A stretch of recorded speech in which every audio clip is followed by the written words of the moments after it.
പിതാവിന്റെയും പുത്രന്റെയും പരിശുദ്ധാത്മാവിന്റെയും നാമത്തിൽ ആമേൻ. എന്റെ പ്രിയ പരിശുദ്ധമ്മേ, അമ്മേ പരിശുദ്ധമേ, ദൈവമാതാവേ, കൃപാസനത്തിലൂടെ ഞങ്ങൾക്കും ഞങ്ങളുടെ ദേശത്തിനും അമ്മ മധ്യസ്ഥം തേടി തന്ന എല്ലാ അനുഗ്രഹങ്ങൾക്കും കൃപകൾക്കും ഞങ്ങളിപ്പോൾ ഹൃദയം നിറഞ്ഞ നന്ദി പറയുന്നു.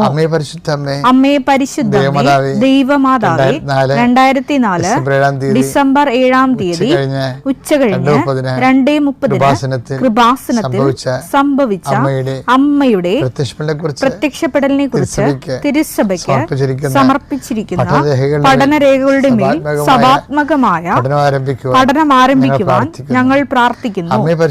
അമ്മേ പരിശുദ്ധമേ, ഭൂസ്വർലോകങ്ങളുടെ രാജ്ഞിയായ അങ്ങയ്ക്ക് ഭൗമ സംരക്ഷണത്തിനായി പ്രപഞ്ചപ്രകൃതിയെ തന്നെ തിരുസഭ പ്രതിഷ്ഠിക്കുവാൻ ഈ പ്രത്യക്ഷീകരണ വഴി ഇടയാക്കണമേ. പരിശുദ്ധമ്മേ, ജപമാല മാതാവേ, സകല കൃപാസനം പ്രാർത്ഥനകളോടും ചേർത്ത് ഞങ്ങളിപ്പോൾ പ്രാർത്ഥിക്കുന്ന ഈ കുടുംബത്തിന്റെ പ്രത്യേക നിയോഗം.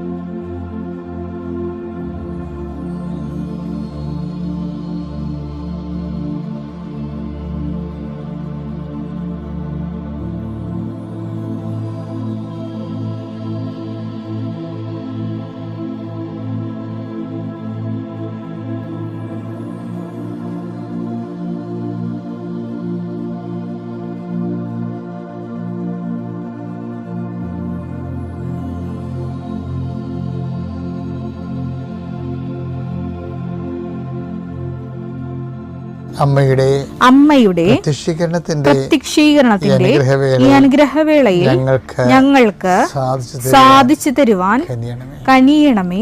വിശ്വാസ പ്രമാണം. സർവശക്തനായ പിതാവും ആകാശത്തിന്റെയും ഭൂമിയുടെയും സൃഷ്ടാവുമായ ദൈവത്തിൽ ഞാൻ വിശ്വസിക്കുന്നു. അവിടുത്തെ ഏകപുത്രനും ഞങ്ങളുടെ കർത്താവുമായ ഈശോ മിശിഹായിലും ഞാൻ വിശ്വസിക്കുന്നു. ഈ പുത്രൻ പരിശുദ്ധാത്മാവിനാൽ ഗർഭസ്ഥനായി കന്യകാമറിയത്തിൽ നിന്ന് പിറന്ന് പൊന്തിയോസ് പീലാത്തോസിന്റെ കാലത്ത് പീഡകൾ സഹിച്ച് കുരിശിൽ തറയ്ക്കപ്പെട്ട് മരിച്ച് അടക്കപ്പെട്ട് പാതാളങ്ങളിൽ ഇറങ്ങി മരിച്ചവരുടെ ഇടയിൽ നിന്ന് 3-ാം നാൾ ഉയർത്ത് സ്വർഗത്തിലേക്ക് എഴുന്നള്ളി സർവശക്തിയുള്ള പിതാവായ ദൈവത്തിന്റെ വലതുഭാഗത്തിരിക്കുന്നു. അവിടെ നിന്ന് ജീവിക്കുന്നവരെയും മരിച്ചവരെയും വിധിക്കുവാൻ വരുമെന്നും ഞാൻ വിശ്വസിക്കുന്നു. പരിശുദ്ധാത്മാവിലും ഞാൻ വിശ്വസിക്കുന്നു. വിശുദ്ധ കത്തോലിക്കാ സഭയിലും പുണ്യവാന്മാരുടെ ഐക്യത്തിലും പാപങ്ങളുടെ മോചനത്തിലും ശരീരത്തിന്റെ ഉയർപ്പിലും നിത്യമായ ജീവിതത്തിലും ഞാൻ വിശ്വസിക്കുന്നു. ആമേൻ. സ്വർഗ്ഗസ്ഥനായ ഞങ്ങളുടെ പിതാവേ, അങ്ങയുടെ നാമം പൂജിതമാകണമേ. അങ്ങയുടെ രാജ്യം വരണമേ. അങ്ങയുടെ തിരുമനസ് സ്വർഗത്തിലെ പോലെ ഭൂമിയിലും ആകണമേ. അന്നു വേണ്ടുന്ന ആഹാരം ഇന്ന് ഞങ്ങൾക്ക് തരണമേ. ഞങ്ങളോട് തെറ്റ് ചെയ്യുന്നവരോട് ഞങ്ങൾ ക്ഷമിക്കുന്നത് പോലെ ഞങ്ങളുടെ തെറ്റുകൾ ഞങ്ങളോടും ക്ഷമിക്കണമേ. ഞങ്ങളെ പ്രലോഭനത്തിൽ ഉൾപ്പെടുത്തരുതേ, തിന്മയിൽ ഞങ്ങൾ രക്ഷിക്കണമേ. ആമേൻ. നന്മ നിറഞ്ഞ മറിയമേ, സ്വസ്തി. കർത്താവ് അങ്ങയുടെ കൂടെ സ്ത്രീകളിൽ അങ്ങ് അനുഗ്രഹിക്കപ്പെട്ടവളാകുന്നു. അങ്ങയുടെ ഉദരത്തിൻ ഫലമായി ഈശോ അനുഗ്രഹിക്കപ്പെട്ടവനാകുന്നു. പരിശുദ്ധ മറിയമേ, തമ്പുരാന്റെ അമ്മേ, പാപികളായ ഞങ്ങൾക്ക് വേണ്ടി ഇപ്പോഴും ഞങ്ങളുടെ മരണസമയത്തും തമ്പുരാനോട് അപേക്ഷിക്കണമേ. ആമേൻ. എൻ്റെ പ്രിയപ്പെട്ടവരെ, ഈ ദിവസങ്ങളിലെ കഴിഞ്ഞ ചൊവ്വാഴ്ച പ്രാർത്ഥന നിങ്ങൾ കേട്ടിട്ടുണ്ടെങ്കിൽ ഞാൻ പറഞ്ഞിട്ടുണ്ട്. ബുധനാഴ്ച മുതൽ ഡോക്യുമെൻറ്റുകൾ സമർപ്പിച്ചുകൊണ്ടുള്ള പ്രാർത്ഥന. നമ്മൾ രാവിലെയുള്ള പ്രാർത്ഥനയ്ക്ക് നമ്മൾ ഓരോ ദിവസത്തിന് വേണ്ട ഡെയിലി ബ്രെഡാണല്ല ഇത്. അപ്പം നിങ്ങൾ ഇപ്പോൾ ഓരോരോ സ്ഥലങ്ങളിലേക്ക് പോകത്തില്ലേ, അപ്പോൾ ഓരോരോ വിഷയങ്ങളിൽ ഏർപ്പെട്ടില്ലേ. ഇപ്പോൾ ഉദാഹരണത്തിന് ഭവന നിർമ്മാണ തടസ്സമാണ്. അപ്പം നിങ്ങൾ അതിൻ്റെ സ്കെച്ചും പ്ലാനും രാവിലെ പ്രാർത്ഥനയ്ക്ക് കൊണ്ടുവരണം. അച്ഛൻ കുറിച്ചെടുക്കുമ്പോൾ തന്നെ ആദ്യം ഡോക്യുമെൻ്റ് പ്രാർത്ഥനയാണ്ട സമയമായിരിക്കും. നിങ്ങളുടെ സ്കെച്ച് പ്ലാനുകളും നിങ്ങളുടെ എല്ലാ രേഖകളും കർത്താവിൻ്റെ ദിവസം സമർപ്പിക്കുന്നു എന്ന് പറയും. അതുപോലെ തന്നെ നിങ്ങളുടെ യാത്ര, വിദേശ യാത്രയ്ക്കൊക്കെ പോകണവരില്ലേ, അവിടെ ടിക്കറ്റുകൾ എടുക്കണം. ടിക്കറ്റുകൾ, പാസ്പോർട്ട്, രാവിലെയുള്ള ഡെയിലി ബ്രെഡ് പ്രാർത്ഥനയുടെ സമയത്ത്. അപ്പോൾ തന്നെ പരീക്ഷയ്ക്ക് പോകുന്നവർ അതിൻ്റെ ഹോൾ ടിക്കറ്റ് എടുക്കണം. ആശുപത്രിയിൽ പോകുന്നവർ അതിൻ്റെ ആശുപത്രിയുടെ ബുക്കില്ലേ, ആശുപത്രിയുടെ നിങ്ങളുടെ ഡയഗ്നോസിൻ്റെ പേപ്പർ, മരുന്ന് എഴുതി പ്രിസ്ക്രിപ്ഷൻ പേപ്പർ, ആ വിഷയങ്ങൾ രാവിലെ എടുക്കണം. ആ മേഖലകളിലെല്ലാം കർത്താവിനത് പരിശുദ്ധമ്മയുടെ മാധ്യസ്ഥത്തിൽ ഇത് ഉടമ്പടി പ്രാർത്ഥനയുടെ തന്നെ മറ്റൊരു അതിൻ്റെ ഭാഗമായിട്ട് വരുന്നതാണ്. അവർക്ക് വീഞ്ഞില്ല എന്ന് അമ്മ പറയുന്നിടത്ത് വെച്ച് മനുഷ്യൻ്റെ ഭൗതിക ആവശ്യങ്ങളുടെ മേൽ ദൈവത്തിൻ്റെ ശ്രദ്ധ ക്ഷണിച്ചുകൊണ്ട് കർത്താവിൻ്റെ അതിൻ്റെ അകത്ത് ഉൾപ്പെടുത്തി ആ വിഷയം നമ്മളെപ്പോലെ ദൈവത്തിൻ്റെതുമാക്കിയെടുക്കുന്ന ഒരു സമർപ്പണ പ്രാർത്ഥനയാണ് രാവിലെ ഈ രേഖാപ്രാർത്ഥനയൊക്കെ ഉള്ളത്, ആ വിഷയം. പിന്നെ അതുപോലെ തന്നെ അച്ഛൻ പറഞ്ഞായിരുന്നു, നിങ്ങൾ ഇപ്പോൾ ഒരു പശുത്തൊഴുത്ത് കെട്ടാൻ പോയണമെന്ന് വിചാരിച്ചു. അപ്പോൾ ആ പ്രാർത്ഥന നിങ്ങൾ കൂരേണ്ടത് ആ സ്ഥാനത്ത് പോയി നിന്നാണ് കൂരേണ്ടത്. അടുക്കള കെട്ടുന്നവരും എസ്റ്റേഷ എടുക്കുന്നവരും കാർ ഷെഡ് ചെയ്യുന്നവരും ഒക്കെ ഈ പ്രാർത്ഥന അവരുടെ ആ ഉദ്യമം വേണ്ടി ഇപ്പോൾ ഈ നിലവിലിരിക്കുന്ന ഉദ്യമം എന്താണ്? ചിലപ്പോൾ ഒരു ചെറിയ ഷോപ്പ് ചെയ്യുന്നവരായിരിക്കും, അപ്പം അങ്ങനെയുള്ളവർ ചില പലചരക്കട ചെയ്യുന്നവരായിരിക്കും, ചിലപ്പോൾ അതിന് കച്ചവടം ഇല്ലാതിരിക്കുന്ന അവസ്ഥയായിരിക്കും. അപ്പോൾ നിങ്ങൾ ആ പ്രാർത്ഥന കച്ചവട സ്ഥലം അടുത്താണെങ്കിൽ, കച്ചവട പീടിയൊക്കെ അടുത്താണെങ്കിൽ ആ ഷോപ്പിൽ പോയി നിന്ന് ആണ് ഈ പ്രാർത്ഥന കൂടേണ്ടത്. അപ്പോൾ എന്താണ് നിങ്ങൾ അനുഭവിക്കുന്ന പ്രയാസം, അത് ആ വിഷയവുമായിട്ട് ബന്ധപ്പെടുത്തി വേണം ഈ പ്രാർത്ഥന. അങ്ങനെ ഗുരുതരമായ വിഷയങ്ങളിരിക്കുന്നവർ, ഇപ്പോൾ കോടതിയിലെ കേസ് നടക്കണില്ലേ, അപ്പോൾ കേസ് നടക്കുന്നുണ്ടെങ്കിൽ കേസിൻ്റെ സമൻസ് ഉണ്ടെങ്കിൽ അത്, അതുപോലെ തന്നെ വക്കീലിന് കൊടുത്തിരിക്കുന്ന വക്കാലത്ത് ആ കേസിൻ്റെ അതിൻ്റെ കോപ്പി, എന്താണ് കോടതിയുടെ കോപ്പി കയ്യിലുള്ളത് അത് കയ്യിലുണ്ടാകണം. സ്ഥലം അളക്കുക, സ്ഥലം കൊടുക്കുക എന്നുള്ളത് എന്തെങ്കിലും പ്രമാണം ഉണ്ടായാൽ മതി കയ്യിൽ. അതിൻ്റെ എഗ്രിമെൻ്റ് പേപ്പർ, പിന്നെ ഇൻ്റർവ്യൂവിനൊക്കെ പോവുകയാണെങ്കിൽ അതിൻ്റെ സർട്ടിഫിക്കറ്റ് കയ്യിലുണ്ടാകണം, ഫയലുണ്ടാകണം. അപ്പം ഇങ്ങനെ എല്ലാ ദിവസവും ഈ പ്രാർത്ഥന ഇതിൻ്റെ കൂടെ വരും. ഈ നമ്മുടെ രാവിലെയുള്ള ഡെയിലി ബ്രെഡ് പ്രാർത്ഥനയുടെ കൂടെ ഈ വിഷയങ്ങൾ രേഖകൾ സമർപ്പിക്കുന്ന സമർപ്പണ പ്രാർത്ഥന ഉണ്ടാകും. അത് നിങ്ങൾക്ക് മുട്ടനിക്കാൻ പറ്റുന്നൊരു മുട്ടയെന്ന് തന്നെ അത് പ്രാർത്ഥിക്കണം. ആദ്യത്തെ ഭാഗം അച്ഛൻ കുരിശെടുക്കുമ്പോൾ തന്നെ ഉള്ളത് ആദ്യമേ തുടങ്ങുന്നത് ഇതുപോലെയുള്ള രേഖകളെ സമർപ്പിക്കുന്ന പ്രാർത്ഥനയാണ്. അതിനുശേഷമാണ് പിന്നീട് രോഗികളെയൊക്കെ സംബന്ധിച്ച് ജീവിത വിഷയങ്ങളെ സംബന്ധിച്ച് പോകുന്നത്. ഒന്ന് ശ്രദ്ധിച്ചാൽ മതി, അതിൽ അപ്ഡേഷൻസാണ് വന്നിരിക്കുന്നതാണ്. നമുക്ക് പ്രാർത്ഥിക്കാം. രേഖകളുള്ളവരൊക്കെ രേഖകൾ കയ്യിലെടുക്കുക.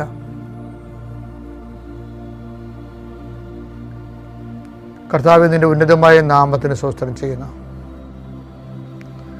കർത്താവ്, അങ്ങയുടെ മക്കൾ അവരുടെ ജീവിതത്തിൽ ഇന്ന് ഉതകണ്ട, ഇന്ന് ബാധ്യതപ്പെടേണ്ട എല്ലാ ജീവിത രേഖകളുമായിട്ട് കർത്താവ് അങ്ങയുടെ തിരുസേന കണ്ണീരോടെ പ്രാർത്ഥിക്കുകയാണ്. കർത്താവ്, പരീക്ഷയ്ക്ക് പോകുന്നവരെ, റിസൾട്ട് നോക്കാൻ പോകുന്നവർ, ഇൻ്റർവ്യൂവിന് പോകുന്നവർ, വിദ്യാർത്ഥികൾ എന്തെല്ലാം കാര്യങ്ങൾക്ക് പോകുന്നുവോ അവരുടെ രേഖകളെല്ലാം ഇപ്പോൾ ഞങ്ങളെ സമർപ്പിച്ച് പ്രാർത്ഥിക്കുന്നു. ഈശോയെ, ഈ രേഖകളുടെ മേലെല്ലാം നിൻ്റെ തിരുമുറുവാർന്ന് വലതുകരം വെക്കണമെന്ന് പ്രാർത്ഥിക്കുന്നു.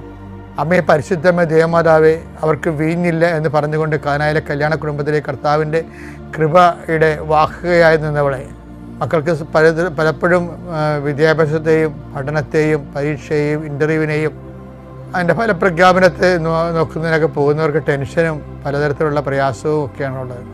ആദ്യമേ അമ്മയെ അവരുടെ മനസ്സ് സമാധാനപ്പെടുത്താനും സ്വസ്ഥപ്പെടുത്താനും നീ അവരെ ആശീർവദിക്കുക, ശക്തിപ്പെടുത്തുകയും ചെയ്യണമെന്ന് പ്രാർത്ഥിക്കുന്നു. ദൈവത്തിൻ്റെ പദ്ധതികൾക്കെല്ലാം കീഴ്വഴങ്ങിക്കൊണ്ട് ദൈവത്തിൻ്റെ നാമത്തെ മഹത്വപ്പെടുത്തിക്കൊണ്ട് സുവിശേഷ സാക്ഷ്യം മുന്നേറാനുള്ള കൃപ അവർക്ക് നൽകണമെന്ന് പ്രാർത്ഥിക്കുന്നു. കർത്താവ്, പുരയിടമായിട്ട് ബന്ധപ്പെട്ട ഒരേ സമയ വിഷയങ്ങൾ സംബന്ധിച്ച് പ്രാർത്ഥിക്കുന്നു. പുരയിടത്താണെങ്കിൽ പുരയിടത്തിലാണ് വിൽക്കാൻ പോകുന്നവരുണ്ട്, വാങ്ങാൻ പോകുന്നവരുണ്ട്, അഡ്വാൻസ് കൊടുത്തവരുണ്ട്, അഡ്വാൻസ് കൊടുത്തിട്ട് അതിൻ്റെ തീർവ് നടക്കാത്തവരുണ്ട്. അങ്ങനെയുള്ളവരുടെ എല്ലാ പ്രമാണങ്ങളെയും അതുപോലെ തന്നെ അച്ചാരച്ചീട്ടിനെയും അങ്ങയുടെ തിരുസനെ സംബന്ധിച്ച് പ്രാർത്ഥിക്കുന്ന ദൈവമേ. അതുപോലെ തന്നെ ഈശോയെ, പലതരത്തിലുള്ള കീടങ്ങൾക്ക് കൃഷിക്കുണ്ടാകുന്ന കീടങ്ങൾ, അതുപോലെ തന്നെ പലപ്പോഴും ഏലം പഴുത്തു മാറുന്നതും, അതുപോലെ തന്നെ പലതരത്തിലുള്ള മത്സ്യത്തൊഴിലാളി മേഖലയിലുണ്ടാകുന്ന കേടുപാടുകൾ, വലയുടെ കേടുപാടുകൾ, സ്ഥിരമായി കെഞ്ചി നിന്ന് പോവുക, സ്ഥിരമായി വലക്ക് കേടുപാട് വരിക, അങ്ങനെയുള്ള മേഖലകളിലുള്ള വസ്തുക്കൾ, ഫിഷിംഗ് ഇംപ്യൂട്ട്സിനെ, ഉരുപ്പടികളെ, മത്സ്യബന്ധന ഉരുപ്പടികളെ അങ്ങനെ തിരുസന്നിധിയിൽ അവർ അത് നന്നായി വർക്ക് ചെയ്യുന്നതിന് വേണ്ടിയും സുരക്ഷിതമായി അത് ഉപയോഗിക്കാൻ വേണ്ടിയും കർത്താവിൻ്റെ നാമത്തിൽ അവരെ ആശീർവദിച്ചുകൊണ്ട് പ്രാർത്ഥിക്കുന്നു.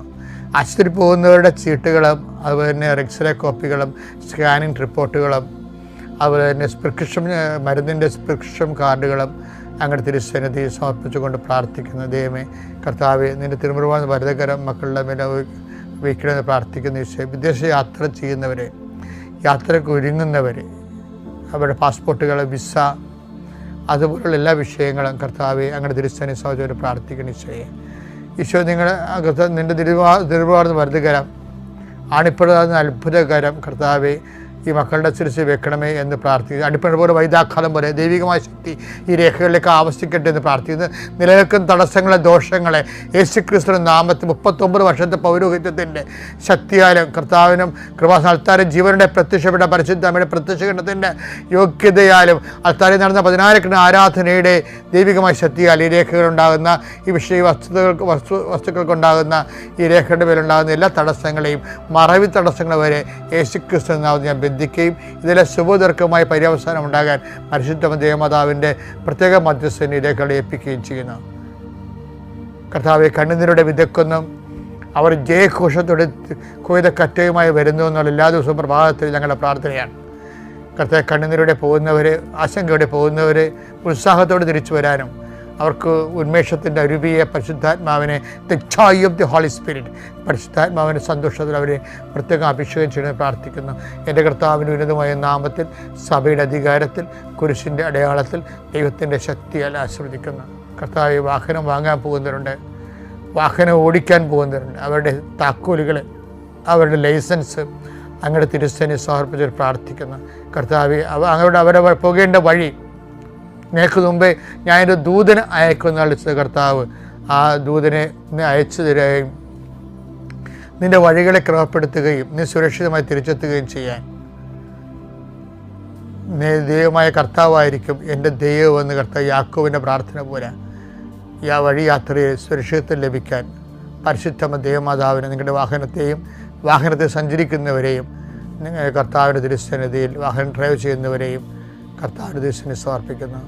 നിങ്ങളുടെ വലത്തും ഇടത്തും കൂടി പോകുന്ന മറ്റു വാഹനങ്ങളെയും മുമ്പിനും പുറകിലും വരുന്ന മറ്റു വാഹനങ്ങൾ ആകസ്മികമായി ഉണ്ടാകുന്ന അപകടങ്ങളെ ഈശോയുടെ നാമത്തിൽ ബന്ധിക്കുന്നു. Lord Jesus Christ, the fire finger, soak with the precious blood, Lord, infuse the spirit of power and grace. യോഹന്നാൻ 15:10 എടുത്തേ. ഞാൻ എൻ്റെ പിതാവിന്റെ കൽപ്പനകൾ പാലിച്ച് അവിടുത്തെ സ്നേഹത്തിൽ നിലനിൽക്കുന്നത് പോലെ നിങ്ങൾ എൻ്റെ കൽപ്പനകൾ പാലിച്ചാൽ എൻ്റെ സ്നേഹത്തിൽ നിലനിൽക്കും. എൻ്റെ മക്കളെ, ഇപ്പം അവര് നമ്മളോട് പറഞ്ഞു നിന്നെ കടുത്തോളാന്നൊക്കെ പറഞ്ഞില്ലേ, ഇഷ്ടപ്പെടുത്തില്ല ആൾക്കാർ. ജീവിതമല്ലേ, അപ്പോൾ അതിർത്തി തർക്കവും. ചിലപ്പോൾ നമ്മൾ കച്ചവടം നടത്തുന്നവരാണെങ്കിൽ നമ്മൾ കടം മേടിക്കുമ്പോൾ അവർക്ക് ഭയങ്കര സന്തോഷമായിരിക്കും. പക്ഷേ അവർ വാങ്ങിച്ച കടം തിരിച്ചു പോയിക്കണമെങ്കിൽ ഞങ്ങൾ വീടും പൊളിച്ചുകൊണ്ട് പോകാൻ പോകണം എന്ന് പറഞ്ഞുകൊണ്ട് തോന്നിയ ദിവസം പറയുകയും ചെയ്യും. അതിന് അവരെന്താ, നമ്മൾ ചോദിച്ചതിൻ്റെ പേരിൽ തന്നെ ചില വില കുറഞ്ഞ മനുഷ്യർ അവർ വാങ്ങിച്ച കടം പൈസ നമുക്ക് തരാതിരിക്കാൻ വേണ്ടി ഉടായ്പ ന്യായങ്ങൾ പറയും. അപ്പോഴേ ഇപ്പം അങ്ങനെ പല ആൾക്കാരുണ്ട്. അപ്പം നമ്മൾ പറയും, എൻ്റെ തടിയെ കൊക്കിൽ ജീവനുണ്ടെങ്കിൽ നിന്നോട് ഞാൻ കാശ് വാങ്ങിച്ചിരിക്കുമെന്ന് പറയും. കർത്താവ് അങ്ങനെയൊന്നും പറയാം. കർത്താവ് പറഞ്ഞെന്ന് പറയും, നീ ആവശ്യമില്ലാത്തൊക്കെ പറഞ്ഞ് നീ നിന്നെ തന്നെ മലിമസ്വാക്കരുത്. നമ്മളുടെ വിഷയം ഈശോ പറഞ്ഞ യോഹന്നാൻ 15:10 എന്താണ്? പല തരത്തിൽ നമുക്ക് പല തരത്തിലുള്ള ഫീലിംഗ് ഉണ്ടാവും. ഫീലിംഗ് ഒക്കെ ഉണ്ടാവും, മോശമായിട്ടുള്ള, അയ്യോ അത് നമ്മളങ്ങനെ ചെയ്തല്ലോ, അല്ലെങ്കിൽ നമ്മൾ തന്നെ പറഞ്ഞാൽ ചിലപ്പോൾ കൂടിപ്പോയെന്ന് തോന്നുമായിരിക്കും. അപ്പോൾ അങ്ങനെയൊക്കെ ചില സമയത്ത് ഒരു തീരുമാനം എടുക്കാൻ പറ്റാതെ ആലോചനമായിട്ട് തന്നെ അവസാനിക്കുന്ന ദിവസങ്ങളുണ്ടാവും.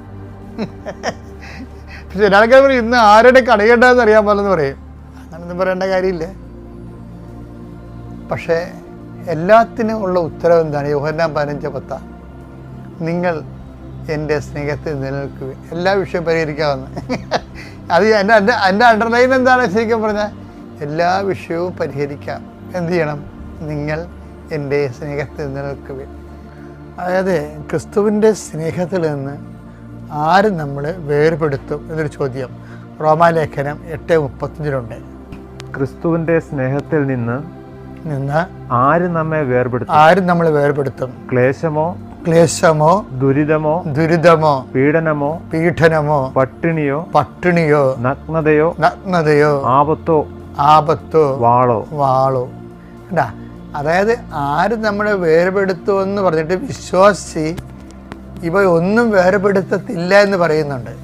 അതാരാണ്? അതെടുത്ത വചനം വായിച്ചേ, 8:36.